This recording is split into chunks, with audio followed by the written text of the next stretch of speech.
Welcome to Port of Los Angeles, California. This week we're heading out on a ferry to Catalina Island. Now, if you don't know anything about Catalina Island, beyond that there are Catalina wine mixers, it's the Catalina fucking wine mixer, okay? Then you're probably like everyone else. But another thing that you can do there is camp, dive, hike, and whatever else we were going to get up to this week.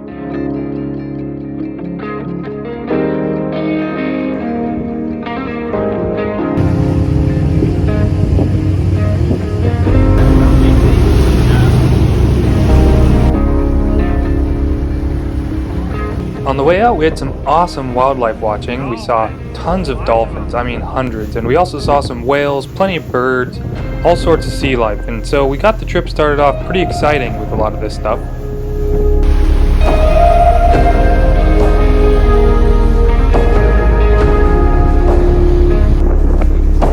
After arriving in two harbors, we grabbed all of our stuff off the boat and began to hike it all uphill, because we sure as heck weren't paying for the luggage service. You cheap bastard.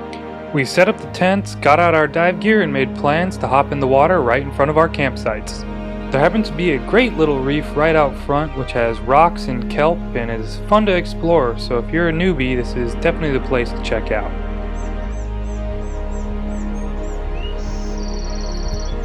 Day one came to a close with some jalapeno and cheese deer sausage over the fire. We went to sleep, hoping that the next morning would be a great day of diving. Well, the next morning we hopped in the water along the northern wall on the north side of the bay, and the first thing I saw was this electric ray, which I've never been in the water with before. And after poking around for a little bit, I got lucky and saw a perch in the shallows.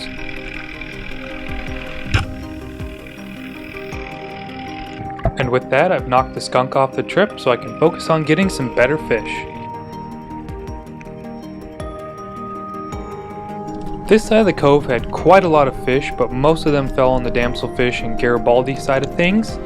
But I was able to see some opali as well as play cat and mouse with a couple of the local Calico bass that were actually of decent size, but almost all these fish were extremely skittish, so I had to spend a lot of time holding on to the bottom and just staying still waiting for them. My second fish of the day was an opali that came a little bit too close after getting curious about what I was lurking in the edge of the kelp bed. We were still diving pretty shallow at around the 30-foot mark when I saw probably the largest fish I saw on this entire trip. I'm not exactly sure what it was, but I believe it to be a pretty large calico bass. Let me know what you think it was.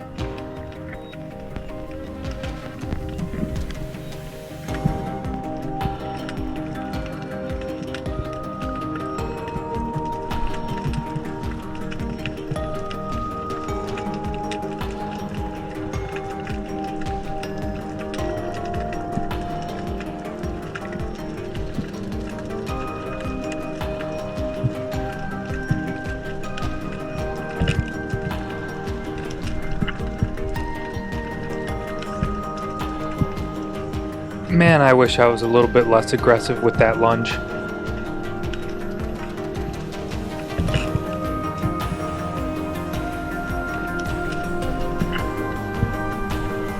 I wasn't the only one finding success, with my dad getting his first fish of the trip, which happened to be this rubber lip perch.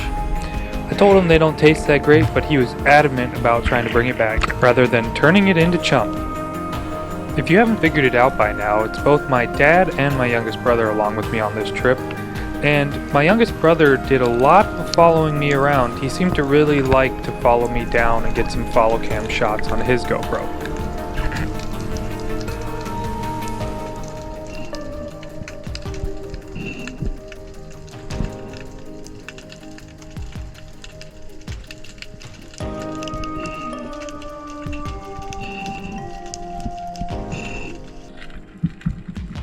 As you can tell from this footage here, we've got tons of life around. We've got some calico bass, a bunch of damselfish, some Garibaldi, even some juvenile little sheephead. And I'm just sitting here in this school of fish hoping that some predator will come through and take a look at them while I get to take a look at it.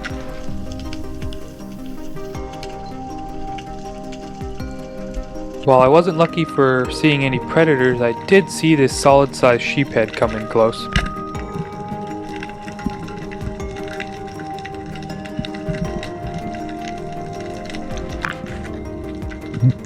And of course, the first good fish of the trip rips off.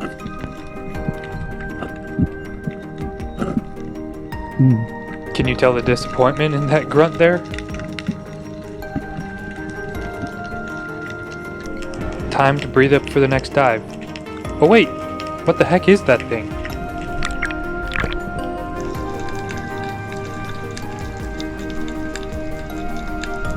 Man, talk about luck. What are the chances that fish floats up right under me and neither I nor the fish were carried off by the current? I shot it on my last dive, it just came floating up. Oh, I just saw it, I was like, you got it.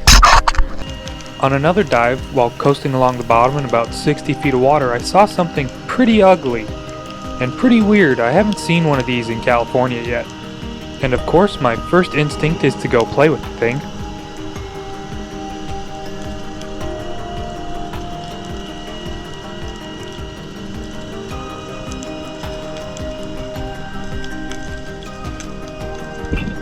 This is probably one of the largest spider crabs I've ever seen. And there were a couple of them down there just walking along the bottom.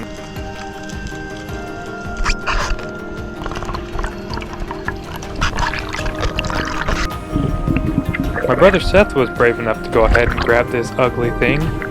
We thought about taking it, but we really didn't have a way to cook this thing on our fire. At this point, we had enough fish and enough food, so we just did some free diving. Here I am coasting at about 65 feet, with Seth hovering above.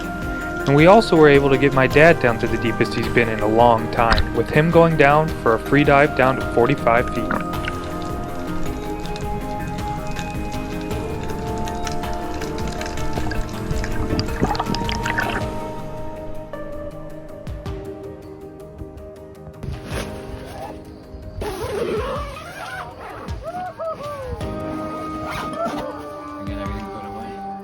The next day we went into town and rented a couple kayaks.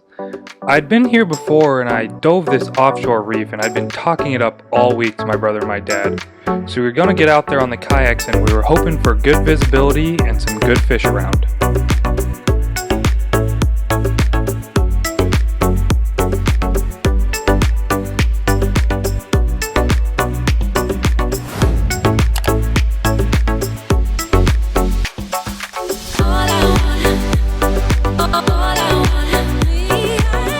After making it out to the reef, we tied off to the reef marker pole, and then we got in the water, and I was immediately greeted with some fish. We had some bright Garibaldi swimming around, as well as some abalone on the bottom. It's great to see these things around because, you know, not that long ago they were pretty rare.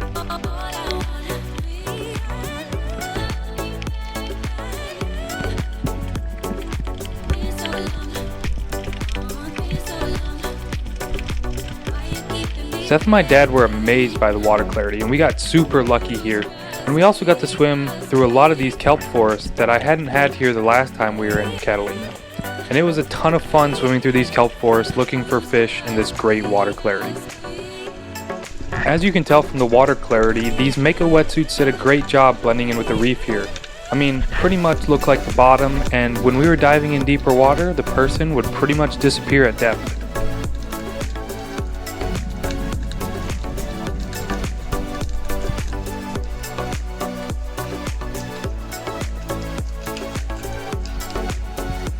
Because of all the fun we were having, we were being extremely selective with the fish we were taking. We saw tons of shootable fish, whether that was calico, sheephead, and especially the opali. There were schools of 20 or 30 opali swimming through. But we decided to be selective and just pick out a couple quality fish to bring back to cook over the campfire. It is crucial to move slowly while scanning all around you through the stuff because they can be hiding behind any leaf of kelp or any little rock structure, and they can definitely bolt out faster than you can swim. I spent a lot of the time on this trip on the bottom trying to wait fish out, which was pretty successful, but every once in a while I'd get lucky and you'd see a calico staring at you mid-water column on the way back up.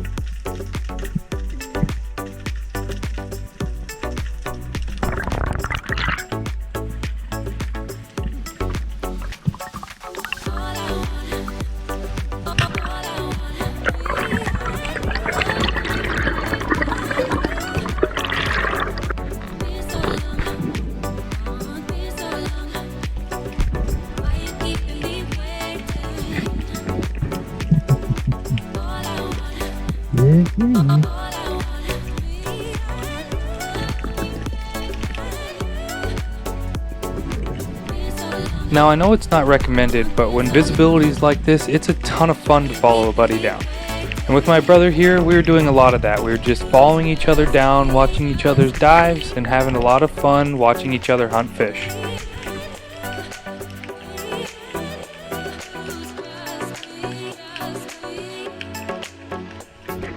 On this particular dive, I'd brought him over because I'd seen a big sheephead on the bottom the dive before. But when we got to the bottom, he looked around and he didn't see anything. Well, except for that Garibaldi which he was pointing out to me. But anyway, we were looking for this big sheephead I'd seen, and he was looking around all over for it.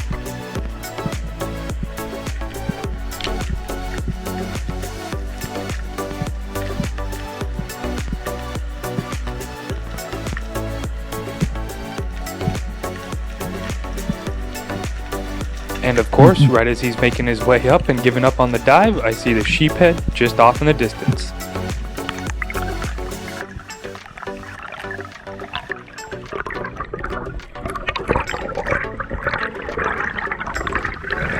Out on the reef, we saw some more of the rare residents of the reef as well, with this huge pod, or whatever you want to call it, group of lobsters here. Which were actually not shy at all, which is super interesting because I've never been able to grab one of these before. But also, this huge school of barracudas came through, and of course I missed, but there was like 100 barracudas in this school, which was pretty cool because I've never seen them in California before.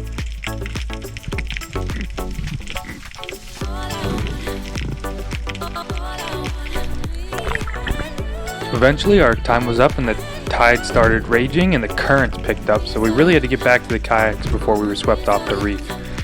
You gotta really pay attention to the currents out here because they could drag you off into the middle of nowhere. But luckily we got back to the kayaks, untied them, and then headed back in to cook up the fish we got. Travel to two harbors, I would also recommend just hiking the road. I mean, on the road we saw these gray foxes, you get a great view of the harbor, and you also just get to go walk back and forth in these large cut valleys and look at all the inner coves of this place. I want to give a big shout out to my brother for the drone footage, the wildlife for always keeping us on our toes, Fartik for making a cooler that kept our food all week, and Mako for the dive gear that we used on this trip because it all held up really well. Thank you for watching another episode of the Waterlogged Woodsman. If you enjoyed it and you made it this far, go ahead and like and subscribe, and I'll see you in the next one.